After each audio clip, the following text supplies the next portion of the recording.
और आप इन दिनों रूत की पुस्तक का अध्ययन कर रहे हैं, और रूत की पुस्तक को जब और आप पढ़ रहे हैं तो कई सारी बातों को हमने सीखा, कई सारे वीडियोस उसके ऊपर में बने हैं, और हमने बहुत मेहनत किया कि इस पुस्तक के लीगल टर्म्स को, इस पुस्तक के कठिन शब्दों को, इस पुस्तक के लिखे जाते वक्त या इस पुस्तक में जो घटना घटी है उसकी संस्कृति को, उसके कल्चर को मैं आपको समझा सकूं, और वर्तमान कल्चर में, वर्तमान कॉन्टेक्स्ट में, वर्तमान युग में रूत की पुस्तक कैसे हमारे जीवन में, आज की कलीसियाओं में, आज के इस युग में अप्लाई हो सकता है, इनको हमने समझने का प्रयास किया है। जब आप रूत की पुस्तक पढ़ते हैं, अगर आपने एक बार भी पूरी पुस्तक रूत की पढ़ी है तो आप इस बात को समझ सकते हैं कि रूत की जो पुस्तक है, इस पुस्तक में we come across the word call kinsman redeemer. हम एक शब्द से हम रूबरू होते हैं, और उस शब्द का जो नाम है वो है छुड़ाने वाला कुटुंबी। छुड़ाने वाला कुटुंबी। जैसे आप पढ़ते रूत की पुस्तक, उसका 2 अध्याय और उसके 20 पद में आप देखेंगे, यहां पे नाओमी अपने बहू से कहती है कि वो जो है वो पुरुष तो हमारा एक कुटुंबी है, वरन उनमें से है जिनको हमारी भूमि छुड़ाने का अधिकार है। यहां पे पहली बार आपको एक शब्द सुनने को मिलेगा, वो है कुटुंबी। और आगे आप पढ़ते जाएंगे 3 अध्याय उसके 9वें पद में, जब रूत बोअज के पास खलियान में पहुंचती है तब वो उससे कहती है कि मैं तो तेरी दासी रूत हूं, तू अपनी दासी को अपनी चादर ओढ़ा दे, क्योंकि तू हमारा भूमि छुड़ाने वाला कुटुंबी है। फिर से कुटुंबी। 3 अध्याय उसका 12वां पद देखिए, फिर से एक शब्द आया है, और अब सच तो यह है कि मैं छुड़ाने वाला कुटुंबी हूं। 4 अध्याय उसका 1 पद में जिस छुड़ाने वाले कुटुंबी की चर्चा बोअज ने की थी। 4 अध्याय उसके 3 पद में तब वो उस छुड़ाने वाले कुटुंबी से कहने लगा। 4 अध्याय उसके 6वें पद में उस छुड़ाने वाले कुटुंबी ने कहा। 4 अध्याय उसके 8वें पद में, इसलिए उस छुड़ाने वाले कुटुंबी ने बोअज से यह कहकर कि तू उसे मोल ले, अपनी जूती उतारी। 4 अध्याय 14वां पद, तब स्त्रियों ने नाओमी से कहा, यहोवा धन्य है जिसने तुझे आज छुड़ाने वाले कुटुंबी के बिना नहीं छोड़ा, इस्राएल में इसका बड़ा नाम हो। छुड़ाने वाला कुटुंबी, ये जो कॉन्सेप्ट है, ये जो इवेंट है छुड़ौती का या छुड़ाना, ये एक ऐसी बहुत प्यारी कहानी है, बहुत प्यारी ये घटना है जो नए नियम में जो घटने वाली थी उसको फोरशैडो करता है। फोरशैडो मतलब आप समझते हैं, छाया। छाया जो होती है वो वास्तविकता नहीं होती, पर छाया को जब हम देखते हैं तो हमको पता चलता है कि इसकी कहीं ना कहीं वास्तविकता होगी। पुराने नियम में यीशु मसीह मनुष्य बनने से पहले कई सारी बातों को छाया के रूप में इस्राएली प्रजा को बताई गई थी, और वे छाया को देखकर आगे बढ़ा करते थे। इस्राएली प्रजा को परमेश्वर ने कई सारे नियम, कानून और कायदे दिए थे, और वे उनके लिए रास्ता बनाती थी कि वे आगे जाकर वास्तविकता को यीशु के आने के बाद इस संसार में देख सके। उसमें से एक जो फोरशैडो था वो था छुड़ाने की प्रथा। छुड़ाने की प्रथा, कोई व्यक्ति गुलाम है, कोई व्यक्ति ने अपने आप को बेच दिया है, ऐसी अवस्था में उसको कैसे छुड़ाया जा सकता है, वो चीज प्रभु यीशु मसीह के आने के बाद इस दुनिया में वास्तविकता में पूरा हो गया। जब आप पूरी बाइबल को पढ़ते हैं तब आप इस बात को समझ सकते हैं। देखिए, रूत और नाओमी, रूत विधवा थी, वो जवान थी, नाओमी भी विधवा थी, वो उसकी सास थी। दोनों असहाय थे, कोई उनके पास सहारा नहीं था।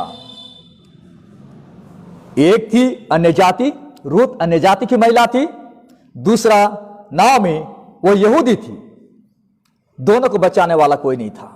जब यीशु मसीह स्वर्ग से इंसान बनकर नीचे जमीन में उतर आया, not only for the Jews, even for Gentiles,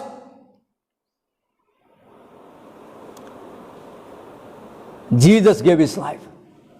न सिर्फ यहूदी लोगों के लिए आज, पर अन्य जाति जो यहूदी लोग नहीं है पूरी दुनिया में पाए जाते हैं, उन लोगों के लिए यीशु इस संसार में आया।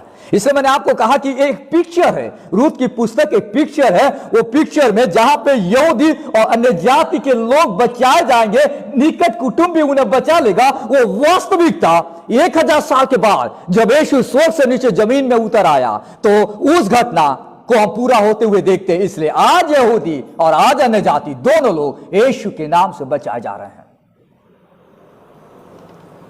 पूरी मानव जाति को बचाने के लिए यीशु मसीह मेरे और आपके लिए एक छुड़ाने वाला कुटुंबी बन गया। रूत की पुस्तक में बोझ छुड़ाने वाले कुटुंबी की जिम्मेदारी को निभा रहा है। यीशु के आने के बाद उस वास्तविकता को मैं और आप अनुभव करते हैं। यीशु मसीह ने एक छुड़ाने वाले कुटुंबी की जिम्मेदारी को पूरा किया, जिसका जिक्र लेवी व्यवस्था में, व्यवस्था विवरण में और रूत की पुस्तक में हमें देखने को मिलता है। 4 things were required in order for a kinsman to redeem. कौन व्यक्ति छुड़ा सकता था? पहला, जो एक निकट कुटुंबी हो। निकट कुटुंबी मतलब नजदीक का रिश्तेदार हो। दूसरा फैमिली मेंबर नहीं छुड़ा सकता था, जो उसका निकट का कुटुंबी, कुटुंबी मतलब रिश्तेदार। दूसरा, उसके पास छुड़ाने की सामर्थ हो। हर व्यक्ति नहीं छुड़ा सकता। मेरा कोई भाई ने अपने जमीन को बेच दिया। भाई, मैं बड़ी मुश्किल से अपनी जिंदगी चला रहा हूं, मैं उसकी जमीन के लिए पैसे कहां से जुगाड़ूंगा?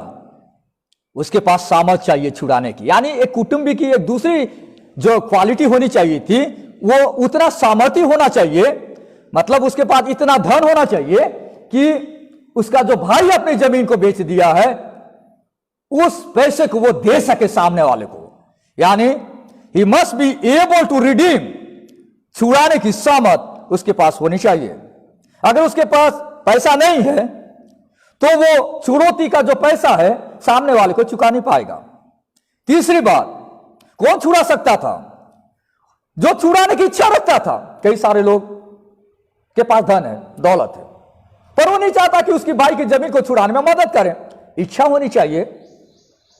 तो जो निकट कुटुंबी होता था उसके पास एक इच्छा भी होनी चाहिए, क्या मेरा भाई बहुत तंगी में है, बहुत मुश्किल में है, मेरे पास तो बहुत धन है, दौलत है, क्यों नहीं मैं उसे गुलामी से छुड़ा लूं, क्यों नहीं मैं उसकी जमीन को छुड़ा लूं और उसकी जमीन को वापस लाने में उसकी मदद करूं। छुड़ाने की इच्छा उसके अंदर होनी चाहिए। और चौथी बात जो था वो है, पूरा कर्जा चुकाने के बाद ही पूरा छुटकारा मिलता था। जब तक पूरा पैसा उस जमीन का न दिया जाए, वापस वो जमीन नहीं मिल सकता था। यहां पे बोझ उस प्रकार का व्यक्ति था जो एक निकट कुटुंबी था। बोझ जो था उसके पास इतना धन था कि वो उनको छुड़ा सके, और वो चाह भी रहा था। परमेश्वर के वचन का भय मानने वाला इंसान था, वो चाह भी रहा था कि उसे छुड़ा ले। पूरी बाइबल में और आप पढ़ते हैं, परमेश्वर यहोवा को रिडीमर के रूप में प्रस्तुत किया गया है। रिडीमर मतलब छुड़ाने वाला। आप देखेंगे इस्राएली प्रजा मिस्र देश में गुलाम थी, कोई छुड़ाने वाला नहीं था। परमेश्वर ने उन्हें मिस्र की गुलामी से आजाद किया। आप जब अय्यूब की किताब को पढ़ते हैं, उसका 19वां अध्याय देखिए, अय्यूब की किताब उसका 19वां अध्याय उसका 25वां पद में अय्यूब को परमेश्वर पे भरोसा है। अय्यूब उसका 19वां अध्याय और उसका 25वां पद जब आप पढ़ रहे हैं तो वो लिखता है, मुझे तो निश्चय है कि मेरा छुड़ाने वाला जीवित है और वो अंत में पृथ्वी पर खड़ा होगा। माय रिडीमर लिव्स, एक गाना भी बना हुआ है, माय रिडीमर लिव्स, मेरा छुड़ाने वाला जिंदा है, मेरा छुड़ाने वाला जिंदा है। जब और आप परमेश्वर के वचन को पढ़ते हैं, Jesus has fulfilled all the requirements of the Kingsman Redeemer. उन सारे रिक्वायरमेंट्स को, अनिवार्यता को यीशु ने पूरा किया। ये जो किंग्समैन रिडीमर है, इंग्लिश में कहते हैं, और हिंदी में छुड़ाने वाला कुटुंबी, जो मुझको और आपको छुड़ाता है, यीशु मसीह मेरे और आपके लिए बन गया। कैसे? 4 बात याद मैं आपको बताऊंगा। नंबर 1, यीशु मसीह देह धारण कर मनुष्य बनकर मेरा निकट कुटुंबी बन गया। मैंने आपको पहले ही बताया कि सिर्फ रिश्तेदार ही रिश्तेदार को छुड़ा सकता है। यीशु मसीह स्वर्ग से नीचे जमीन में उतर आ गया। बाइबल में लिखा है, यूहन्ना उसका 1 अध्याय उसका 14वां पद अगर आप पढ़ रहे हैं, देखिए कैसे यीशु मसीह मेरा निकट कुटुंबी बन गया। How Jesus became my nearest kinsman through the incarnation. यूहन्ना उसका 1 अध्याय उसका 14वां पद बहुत ही फेमस परमेश्वर का वचन है। और वचन देहधारी हुआ, यीशु मसीह ने देह धारण किया, यानी मनुष्य बनकर यीशु मसीह मेरा कुटुंबी बना। इब्रानियों की पत्री उसका 2 अध्याय उसका 17वां पद में आप देखेंगे, वहां पे इब्रानियों की पत्री का लिखने वाला इस प्रकार कहता है, इस कारण उसको चाहिए था कि सब बातों में अपने भाइयों के समान बने। भाई मतलब मेरा रिश्तेदार। यीशु मसीह इस संसार में आकर मनुष्य बना और वो हमारा भाई बन गया, क्योंकि एक रिश्तेदार और एक मनुष्य होने के बाद ही यीशु मसीह इंसान को छुड़ा सकता था। अगर यीशु मसीह मनुष्य नहीं बनता तो हमें कोई छुड़ाने वाला नहीं था। मैं और आप पाप के कारण में परमेश्वर से काफी कोसों दूर चले गए थे, और एक मनुष्य के पाप के कारण में आज सारे लोग आत्मिक तौर से मरे हुए हैं। पर एक दूसरा मनुष्य यीशु मसीह आने के बाद हर व्यक्ति आत्मिक तौर से जिंदा हो जाता है, क्योंकि यीशु मनुष्य बन गया, मेरा निकट कुटुंबी बन गया। उस समय के लोग नहीं समझ पा रहे थे, क्योंकि वो 1000 साल पहले की घटना है कि ये कैसे हो सकता है। इस्राएल इंतजार कर रहे थे, लोग इंतजार कर रहे थे कि कैसे पूरी मानव जाति के लिए उनका निकट कुटुंबी बनकर यीशु मसीह स्वर्ग से नीचे जमीन पर उतर आएगा, और यीशु मसीह निकट कुटुंबी बन जाता है, निकट कुटुंबी बन जाता है। एक मनुष्य को बचाने के लिए एक मनुष्य की जरूरत है, इसलिए यीशु मनुष्य बनकर आया। यीशु मसीह मनुष्य बनकर मेरा निकट कुटुंबी बना। दूसरी बात, यीशु मसीह के पाप छुड़ाने की सामर्थ्य है। यीशु ने अपने बलिदान के द्वारा उसने पाप का कर्जा चुका दिया। By his death, Jesus paid the penalty of sin. So he has a power to redeem us. यीशु मसीह के पास पावर है, यीशु मसीह के पास सामर्थ है। जब आप मत्ती सुसमाचार पढ़ते हैं, उसका 11वां अध्याय पढ़ते हैं, तो आप उस बात को बहुत अच्छे से समझ सकते हैं कि किस प्रकार यीशु मसीह यहां पे कहता है, यहां लिखा है, सब परिश्रम करने वालों और बोझ से दबे हुए लोगों, मेरे पास आओ, मैं तुम्हें विश्राम दूंगा। यीशु के पास छुड़ाने की सामर्थ है, यीशु के पास लोगों को विश्राम देने की सामर्थ है। यीशु के पास उन लोगों को जो पाप के गुलाम हैं, वो लोग जो पाप का कर्जा नहीं चुका पा रहे हैं, वे जो आज शैतान के बंधन में है, वे जो आज सांसारिकता में है, यीशु के पास पावर है, यीशु के पास सामर्थ है, यीशु मसीह उन्हें छुड़ा सकता है। जैसे मैं अभी आपको समझा रहा था, मेरा कोई भाई है, उसने अपनी जमीन को बेच दिया है, मैं भी गरीब हूं, तो मैं उसे नहीं छुड़ा सकता। मेरे पास कम से कम उतना धन तो होना चाहिए, कुछ मेरे पास उपाय तो होना चाहिए जिससे मैं उसकी समस्या का हल कर सकूं। यीशु मसीह के पास सामर्थ्य है, और यीशु मसीह के पास ये सामर्थ जो है वो छुड़ाने की सामर्थ है। तीसरी बात, यीशु मसीह छुड़ाने की चाह भी रखता है। जब आप मरकुस रचित सुसमाचार पढ़ते हैं, उसका 10वां अध्याय उसका 45वां पद देखिए, यहां पे इस प्रकार लिखा हुआ है, क्योंकि मनुष्य का पुत्र इसलिए नहीं आया कि उसकी सेवा टहल की जाए, पर इसलिए आया कि आप सेवा टहल करें और बहुतों की छुड़ौती के लिए अपना प्राण दे। छुड़ौती के लिए अपना प्राण दे। यीशु मसीह ने अपनी इच्छा से, अपने मन से उसने अपना प्राण दे दिया, जिससे कि लोग छुड़ाए जा सके। किसी ने यीशु पे प्रेशर नहीं डाला, यीशु ने अपनी इच्छा से, अपने मन की इच्छा से, वॉलंटरीली, आज्ञाकारिता के साथ उसने लोगों को जो पाप के गुलाम थे, जिसको पाप ने बंदी बना के रखा हुआ था, जकड़ कर रखा हुआ था, अपनी इच्छा से यीशु ने उन्हें बचाने के लिए अपने प्राण को दे दिया।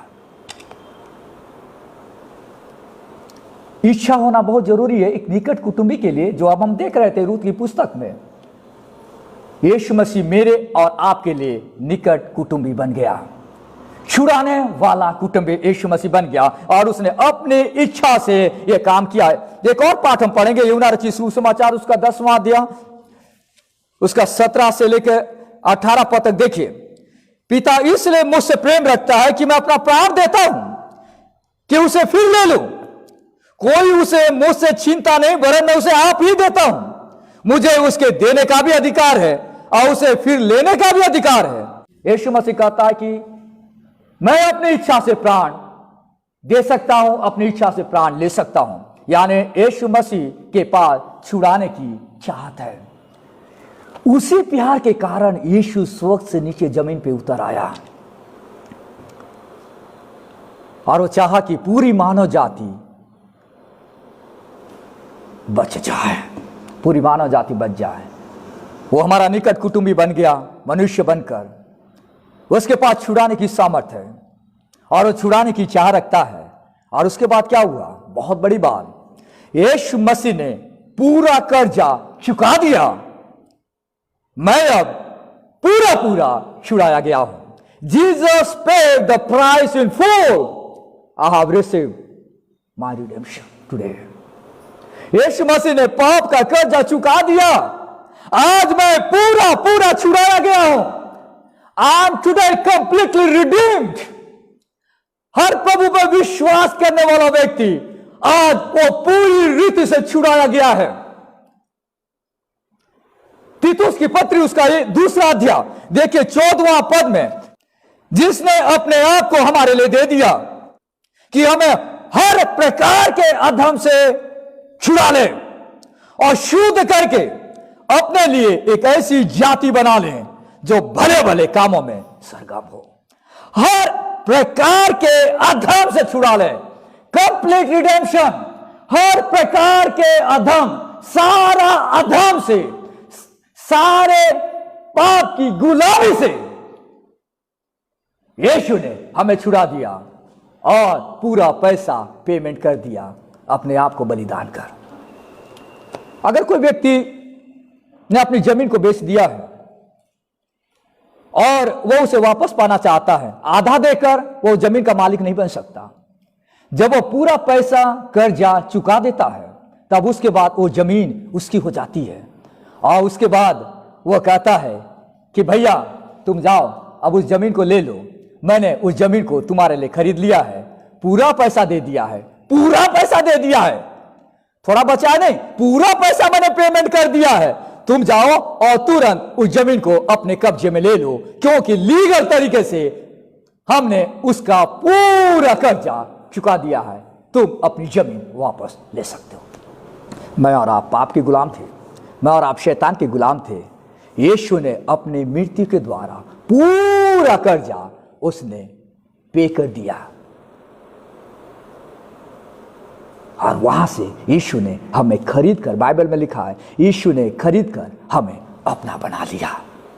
आज हर विश्वासी पूरी रीति से बचाया गया है। उसने हमें पाप की गुलामी से आजाद करा दिया। यीशु ने अपनी मृत्यु के द्वारा पाप का कर्जा चुका दिया। पाप की गुलामी, पाप के दासत्व से यीशु ने हमें छुड़ा दिया। कोई दूसरा उपाय नहीं था, क्योंकि पाप की मजदूरी मृत्यु थी। पाप का फल जो होता था वो मृत्यु था और एक ही उपाय था इंसान को खरीदने का, वो था अपनी मृत्यु के द्वारा निष्पाप यीशु ने लोगों को छुड़ा लिया और अपना बना लिया। आज जो भी व्यक्ति यीशु पर विश्वास करता है वो पाप की गुलामी से आजाद हो जाता है। यीशु मसीह मेरे और आपके लिए अपने आप को दे दिया, अपने प्राण को दे दिया एक बलिदान के रूप में, कि मैं और आप उस पाप की गुलामी से बाहर आ सके। इसलिए यीशु मसीह आज मेरा और आपका छुड़ाने वाला कुटुंबी है। Today he is our kinsman redeemer. उसने पूरा पैसा चुका दिया और उसने हमें पाप की गुलामी से, पाप के श्राप से बाहर निकाल दिया और हमें अपने पास ले आया है। आप जानते हैं जब यीशु को क्रूस काट पे चढ़ाया गया था, जिसे हम गुड फ्राइडे के रूप में मनाते हैं, और आप वहां पे देखेंगे वहां पे एक शब्द यीशु ने कहा था, पूरा हुआ। It is finish, it is accomplish. Greek भाषा में से कहा गया है टेटलेस्टाई। टेटलेस्टाई एक लीगल टर्म था जो यीशु मसीह ने यूहन्ना रचित सुसमाचार 19वां अध्याय उसके 30 पद में इस्तेमाल किया। इसका मतलब यह है कि जीसस पेड इन फुल या जीसस पेड इट ऑल, यानी यीशु ने पूरा कर्जा चुका दिया। उसके बाद यीशु ने कहा कि पूरा हो गया। यीशु ने बड़ी आवाज में कहा क्रूस काट के ऊपर से टेटलेस्टाई, यानी तुम्हारा पूरा कर्जा चुका दिया गया है। पूरी पब्लिक सुन रही थी, पूरी ऑडियंस सुन रहे थे।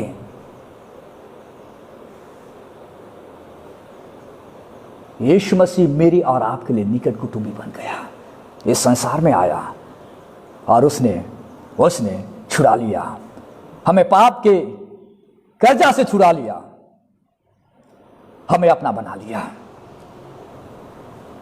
ये क्यों किया? क्योंकि यीशु मसीह हमसे प्यार करता है। He did it out of his great love। हमें उसने प्यार किया। और जो लोग प्रभु यीशु पे विश्वास करते हैं प्रभु की कलीसिया के अंग बन जाते हैं।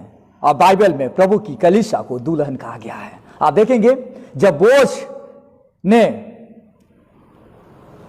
रूत के लिए काम किया, उसे छुड़ाना चाहा क्योंकि उसे प्यार करता था और उसे अपना बना लिया।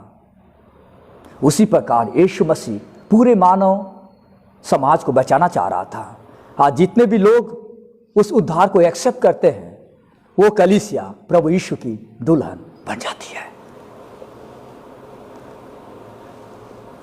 और जब यीशु मसीह दोबारा इस संसार में आएगा उस दिन ये पूरा अर्थ जो प्रॉपर्टी है, पूरी जमीन जो आज कर्स हो चुका है, जिसमें श्राप पड़ चुका है, यीशु मसीह इस पूरी जमीन को भी हमेशा के लिए आजाद कर देगा, क्योंकि यह निकट कुटुंबी की एक जिम्मेदारी है।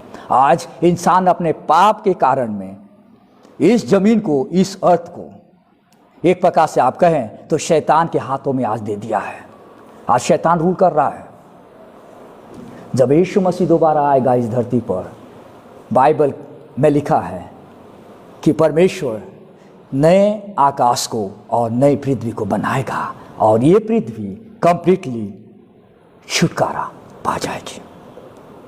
यीशु मसीह हमारा छुड़ाने वाला कुटुंबी है।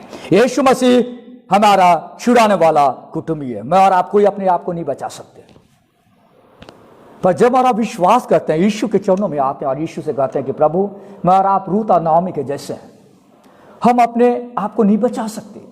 प्रभु हम पापी इंसान हैं, हम अपने आप को नहीं बचा सकते, पर यीशु मसीह आज की सुबह मैं आपके चरणों में आया हूं। प्रभु आप मुझे बचा सकते हैं। मैं पाप का गुलाम हूं, मैं पाप का कर्जदार हूं, मैं अपने आप को नहीं बचा सकता। यीशु मैं विश्वास करता हूं कि आप मुझे बचाने के लिए स्वर्ग से नीचे जमीन पर आ गए। मेरे लिए परमेश्वर आपने अपने प्राण को दे दिया, अपने लोहू को बहा दिया। आज मैं प्रभु यीशु आप पे विश्वास करना चाहता हूं और प्रभु मैं आपको अपने जीवन का उद्धार करता स्वीकार करना चाहता हूं। मैं आपको अपनाना चाहता हूं, अपने पापों को मानना चाहता हूं।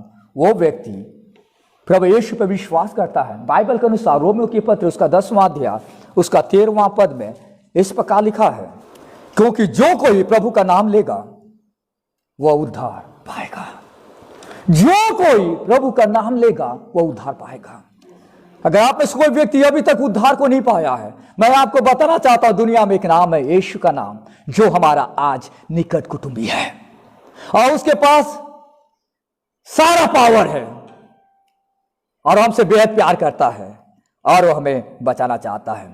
बोझ ने तो पैसा देकर जमीन को छुड़ा लिया, पर बाइबल के अनुसार पहला पत्रस उसका 1 अध्याय उसके 18वें पद में अगर आप देखते हैं, वहां पे देखिए यीशु मसीह ने किस प्रकार हमें छुड़ा लिया।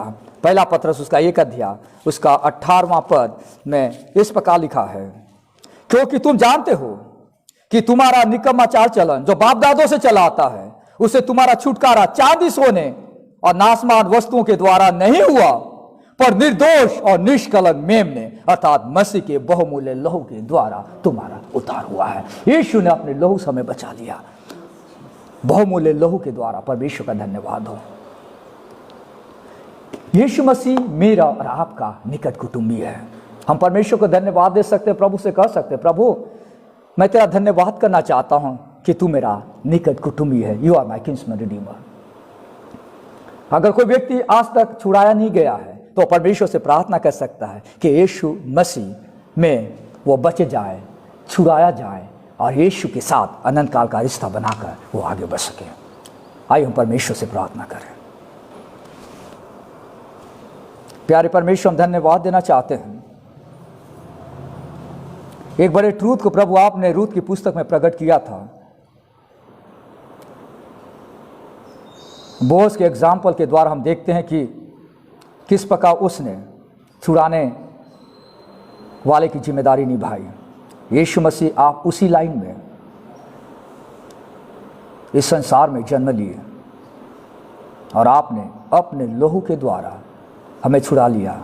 आप हमारे लिए मनुष्य बन गए, निकट कुटुंबी बन गए। हम आपको धन्यवाद देते हैं। आज के वचन के लिए धन्यवाद। यीशु के नाम से प्रार्थना मांगते हैं, आमीन।